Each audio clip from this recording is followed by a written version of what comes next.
ചിത്തം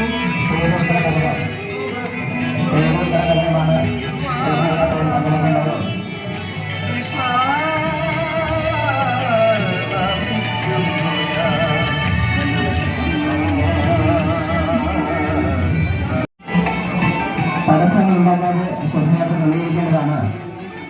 ശോഭായാത്ര നമ്മൾ അകലം പാടുള്ളതല്ല. പ്ലോട്ടിന് ശേഷം മറ്റ് പ്രവർത്തകരും കുട്ടികളും വഴിയായി ശോഭായാത്ര ക്രമീകരിക്കേണ്ടതാണ്. ശ്രീകോവിലിലെ പ്രവർത്തകർ ശ്രദ്ധിക്കുക. ശോഭായാത്രയ്ക്ക് എത്തിക്കുന്ന വേഷം കെട്ടിയ കുട്ടികളും അമ്മമാരും പ്രവർത്തകരും വഴിയായി ശോഭായാത്ര വീക്ഷിക്കാൻ എത്തുന്നവർക്കുള്ള ആനന്ദകരമായ കാഴ്ച പ്രദാനം ചെയ്യേണ്ടതാണ്.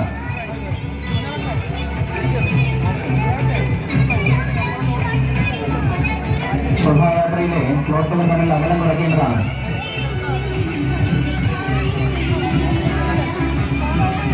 യാത്രയിൽ തമ്മിൽ ശോഭായാത്രയിൽ തമ്മിൽ